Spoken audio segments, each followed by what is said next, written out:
Hello, everybody. I am Jasmine Shanslau, your host today, and welcome to It's Not Your Money, real talk about advancing racial equity in philanthropy. Our slightly irreverent, frank conversations feature leaders challenging the status quo of philanthropy today and demonstrating how we can build a more equitable and just funding landscape, particularly for Black, Indigenous, and other people of color, women, and non binary founders. Today, we are revisiting our very first It's Not Your Money conversation because I have the pleasure of being joined by our very first guest, Armanda Castellano. I didn't realize that was my status. I'm wonderful. Yeah. Exactly. Yes, you are the OG guest. And Armando is also a trustee at the Castellano Family Foundation. So, Armando, welcome back. Thank you. So great to have you here. And I would love for you, for those who did not catch our very first episode, could you just reintroduce yourself for our audience? Sure. So, yes, my name is Armando Castellano, and I'm a second generation family member trustee of the Castellano Family Foundation. And I live in Menlo Park, California. I'm originally from the San Francisco Bay Area, although I've lived in LA and New York. And beyond the Family Foundation, I'm also a professional classical musician who does something very similar in classical music around Latino identity and advocacy nationally, and mentoring and building awareness around Latino identity in classical music, in addition to my role as a philanthropist. I love that. Thank you for sharing that. And actually on that point, so you and I have talked a tiny little bit about how your identity can sometimes be a resource or a tool that you leverage in your work as a funder. Can you expand a little bit on that for our audience? Yes. So, being brought up in San Jose, there's a lot of folks like me. There's a word that we use, Chicano, which is essentially a Mexican American.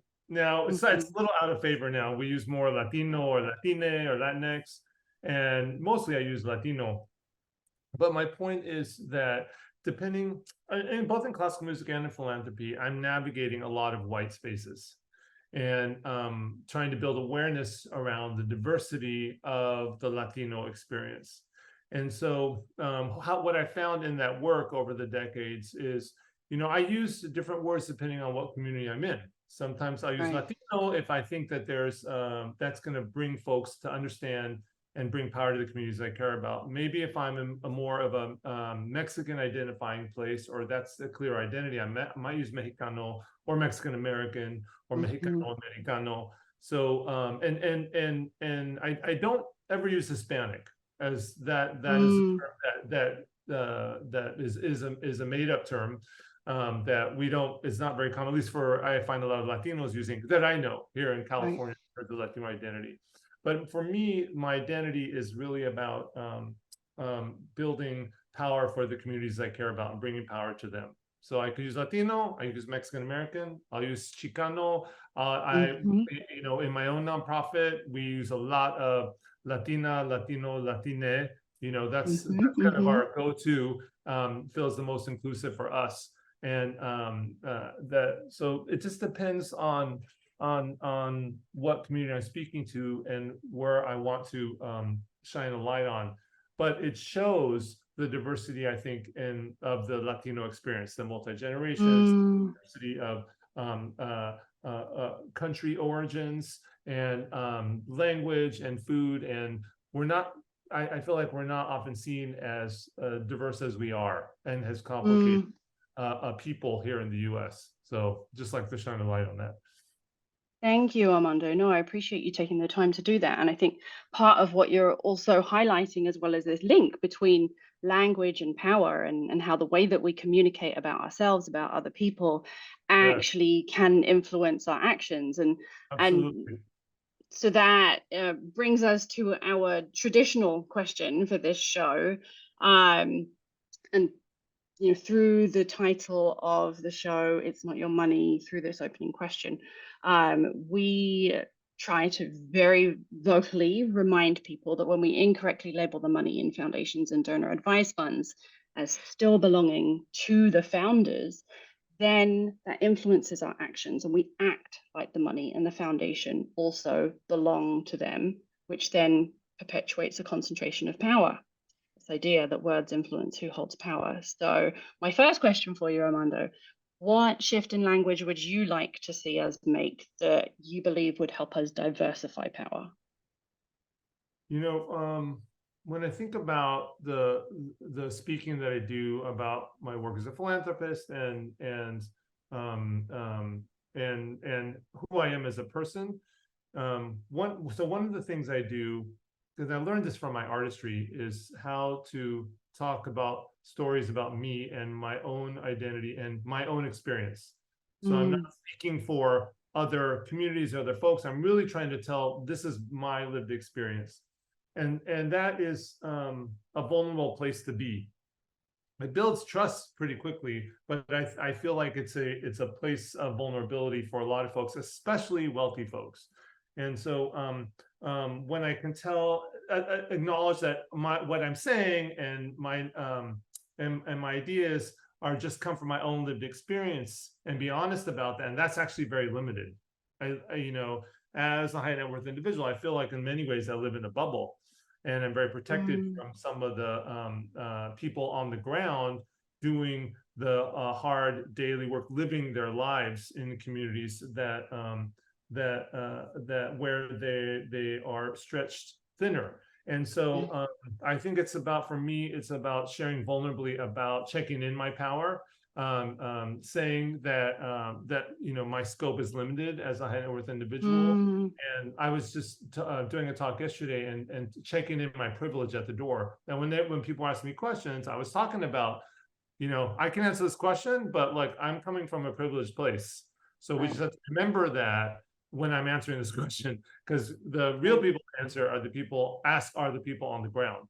And so I also want to Mm, work to be listening to them. So I think that being honest about checking in my privilege in spaces, and so that my what I'm saying is coming from a place, again, of kind of living in a bubble. And how can I mm. and bring in other people's voices, whether they're sitting next to me and just like, let's listen to that person instead, or listening carefully to what they're saying, so that when I'm heard, I'm saying coming from the people on the ground. I love Odd that. answer to that question, though. No, no, that's a brilliant answer. You've really made me think. And this idea that, it's not just the words that we use, but it's the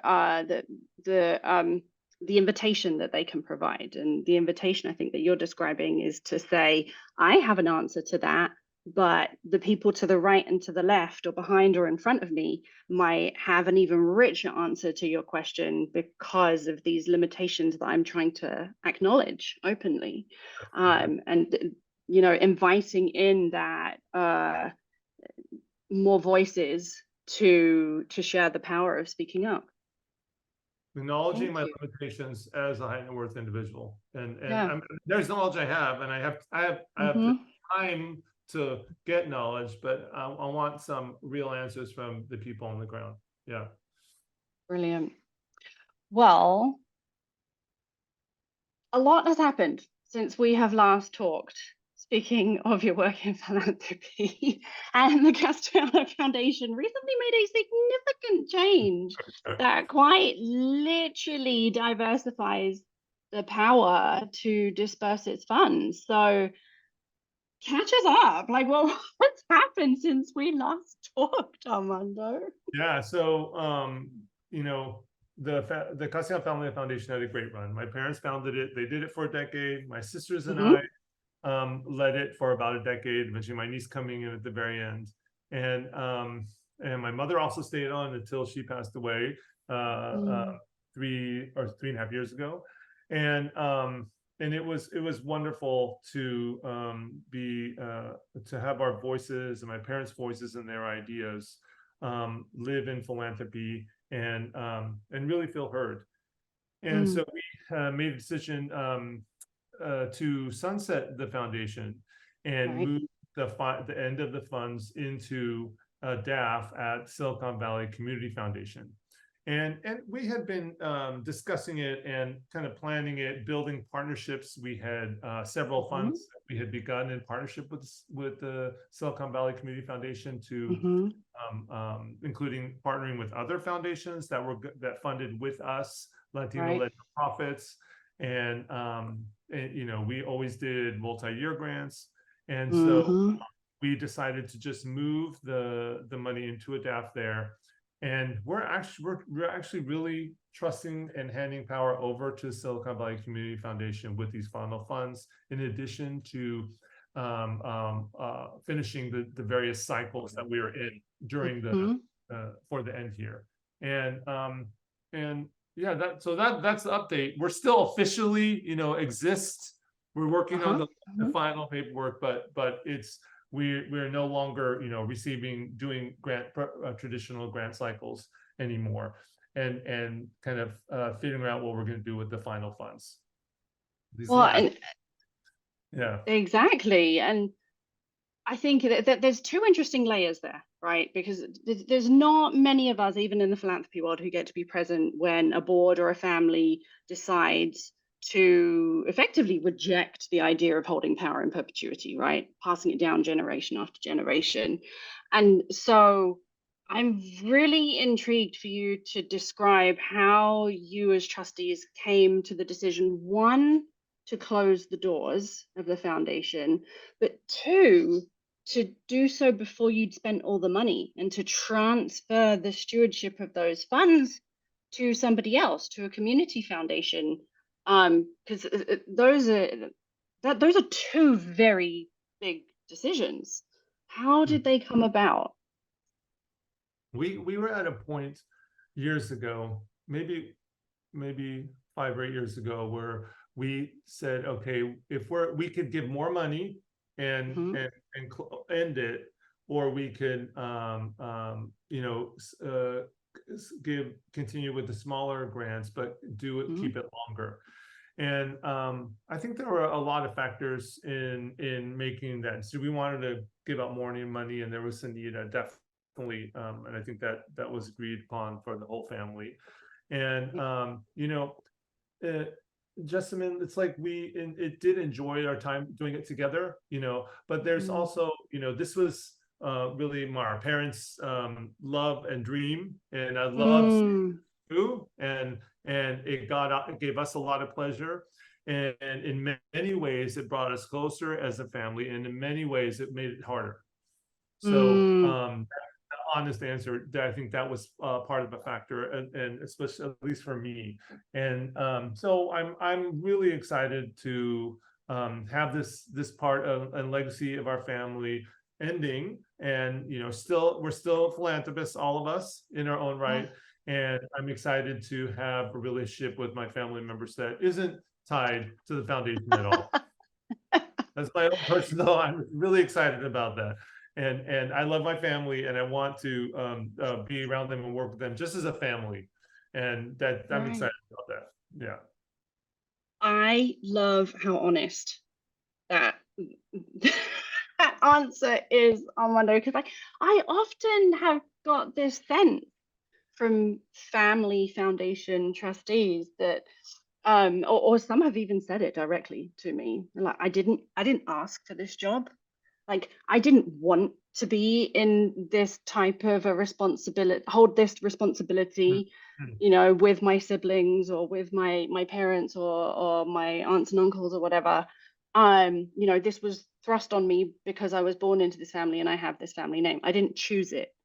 Mhm. And, you Yeah. know, a lot of those family dynamics that we all have, everybody's got them. Nobody's family is perfect. Everybody struggles with, or what happens when humans live closely together.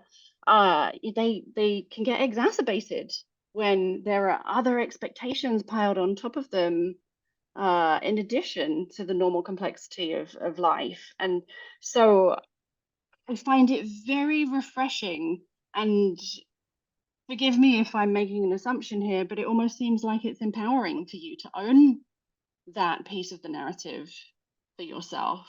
I have to be honest with myself about it. I mean, that's one of the reasons that, I slowed down my work in the foundation. I just wanted to be family with my family, and Mm, again, I did it for a long time. I think it yeah. benefits a lot of communities. I knew that working with them closely would benefit the communities that we care about and bring power to them. And I put a lot of my Right. life in that. And then when I decided, okay, so we're nearing the end, I think I'm ready to just have my family be family. And that's what I need. I was asking a question 2 times. Actually, I talked to 2 times yesterday. I was talking to a mentee and I was doing a talk and about this.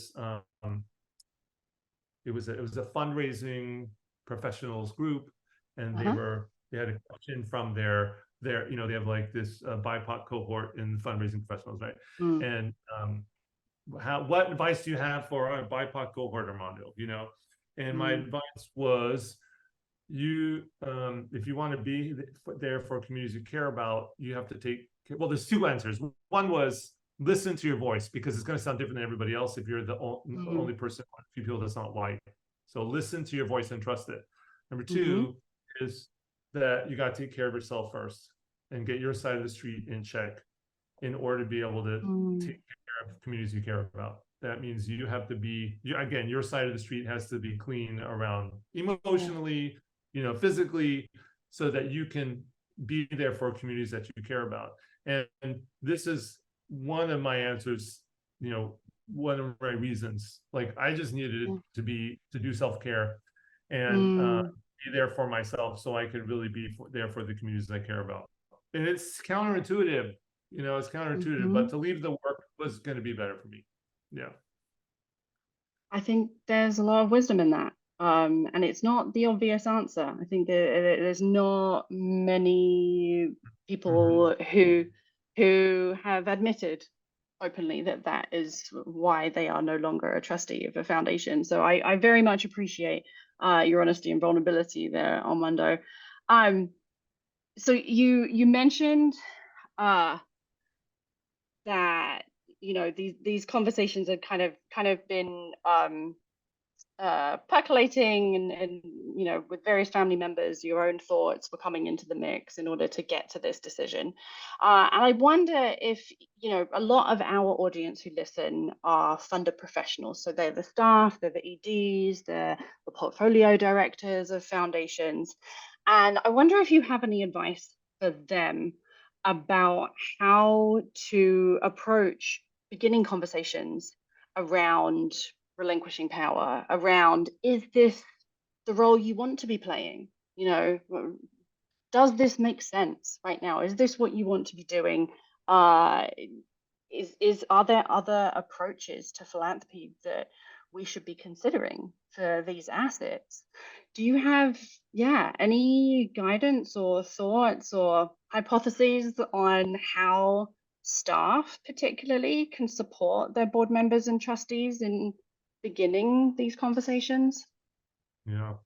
This is such a terribly difficult question, and my work and approach has been as a leader, as a Mm, philanthropist. In my work in the nonprofit space, I'm a artistic director and founder, and so I acknowledge that I'm coming from a position of power when I do that. My work with, I do consulting too in classical music with boards and executive teams, mm-hmm, and then in philanthropy as well. My work on diversity, on equity, and my work there has been around um, on a similar thing in terms of dealing with people in power and how they navigate power and mm, how they talk about power, how they use language, how they use their position, how they use and leverage the clothes that they're wearing,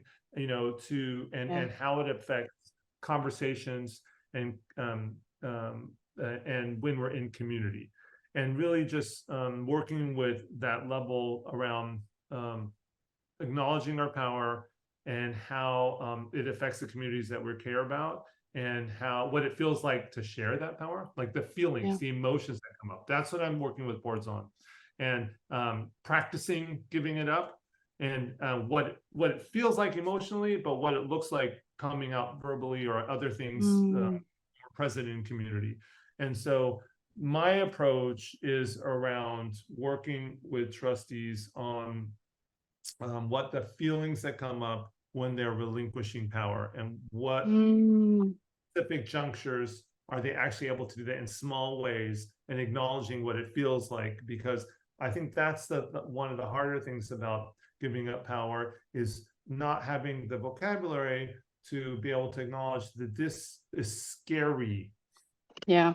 That this makes me anxious. You know, that I think that those under potentially those are like some feelings that might come up when someone imagines not having the power or access that they might have had at once, or to give up part of that power. Beyond there's of course a lot of other feelings and emotions and reasons for not wanting to do it, but those are the ones that I focus on, are the feelings around giving it up. So that if I can get people to acknowledge that and process those and get to the other side of them, then maybe they can be able to give up that power more often, because they realize that part of it is this emotional, the emotions around it. So that's my approach. That's a hard lift for staff, right? But I can say that's my approach when talking about power and working with people in power to move past it. Yeah, no, I think there's some practical tips there, because as staff, you know, no matter how much or little time you get with your board, there's this cyclical nature to your interactions, right? And your interactions build on each other as well. And so there are always ways that you can introduce activities, thought exercises, probing questions, hypothetical scenarios, you know, to try something on in a small way without opening the whole of Pandora's box. And so I think, you know, what you're suggesting around, you know, use one of those moments to slowly build a muscle together of what does it feel like for all of us, for any of us, to relinquish power, to step into a place of, I am not in control anymore. What does that feel like? How do we describe it? You know, it's a valuable exercise for all of us. And perhaps part of the answer is for the staff also to step into that place of vulnerability too, because there's always a power dynamic there between staff of foundations and staff at nonprofits. You know, I want to say one other thing, which is that as you know, I'm also currently on the board of Donors of Color Network. I'm also a board member, and I was the last outgoing board chair. And so what I wanted to say there, this feels and looks totally different. It's just shockingly different. The conversations we have, the way we navigate grantees and the BIPOC leaders, is just such a unique. I've never been in a space like that in philanthropy, and where there's so much power sharing, so much trust of those leaders, and really, I just feel like the network is great at listening to them and engaging with their voices, and that's what I love about it.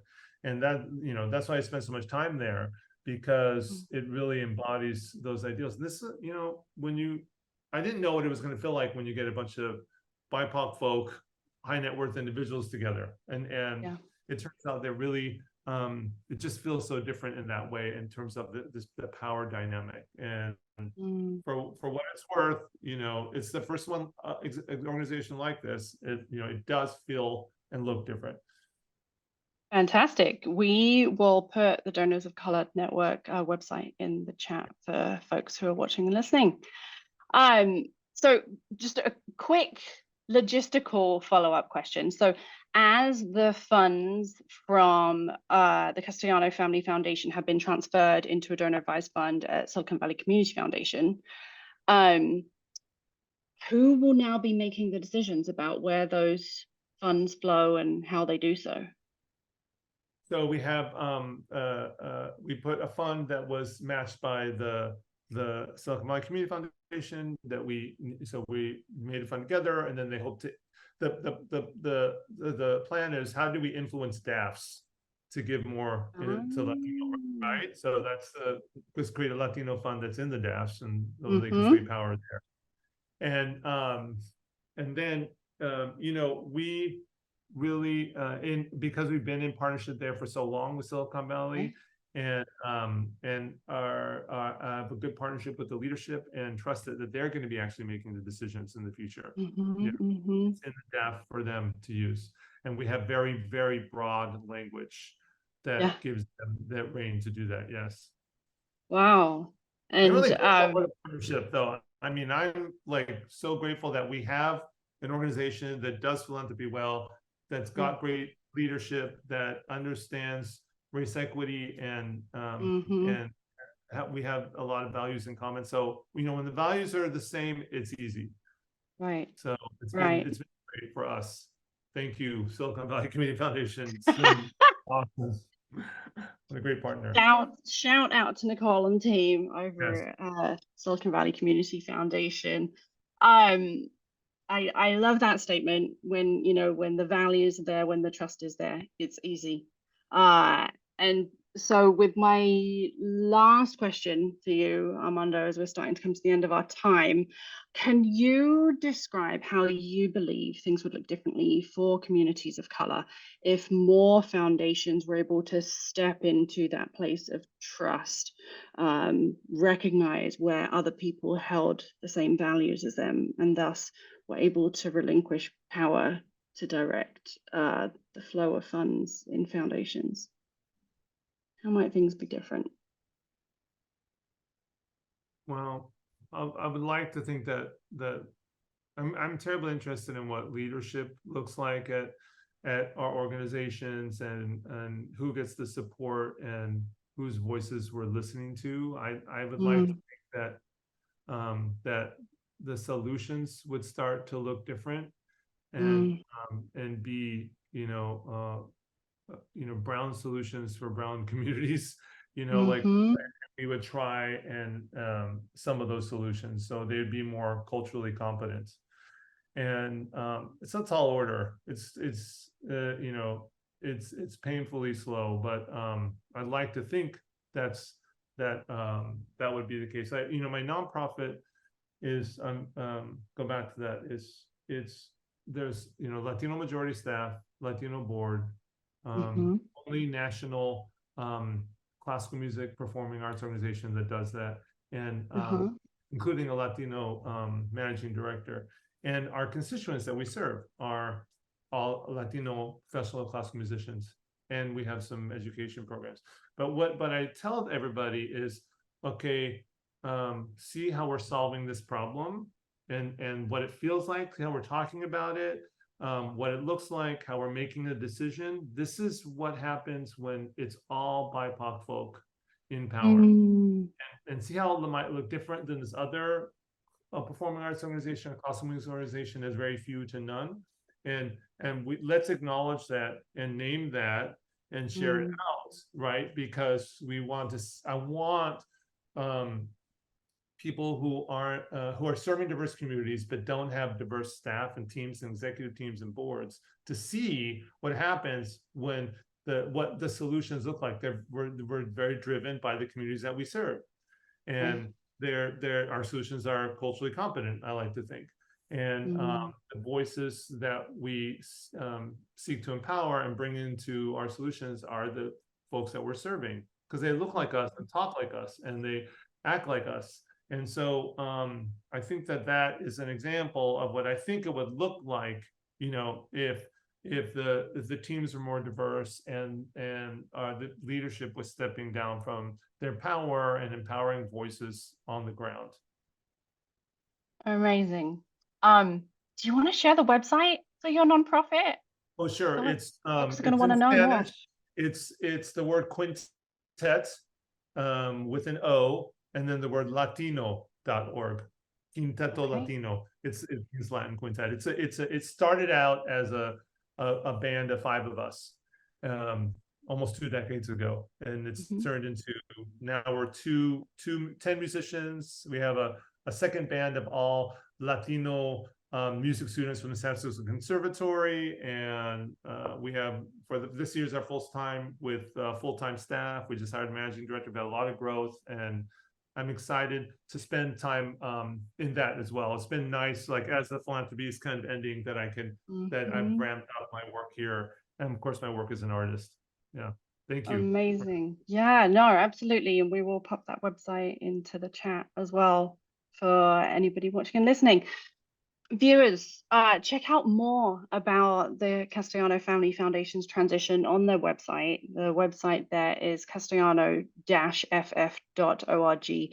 That's CASTELLANO-FF.org. You can read more about their story and their partnership with Silicon Valley Community Foundation there. And I, on a similar topic, actually, just want to share with everybody listening that we at Camelback Ventures are creating a cohort right now. We're designing a cohort for trustees and board members who are at a point in their lives, in their roles, where they realize they don't want to be the ones holding power in perpetuity. So this is a cohort designed specifically for folks who want to create space for transformation when it comes to governance in foundations and in funding, want to create space for a complete metamorphosis, to bring in other stakeholders, to bring in community, to design what governance could and should look like if we were centering and designing that governance system around the values that the money is designed to uphold in the world. So please follow us on social media if you want to learn more about that. We will be rolling out our plans for that cohort in the coming year. But that is everything we have time for today. And I just want to send a huge big thank you, massive gratitude to Armando for coming back to the show, and for just please pass on our thanks to your family as well. Thank you. You know, it's a rare and a fantastic story. It's fun to talk about. I'm glad we did this. It helps kind of bring full circle for me too. So thank you, Jessica. Absolutely. Yeah. My pleasure. And thank you so much to everybody for tuning in and joining us today. We will see you next time.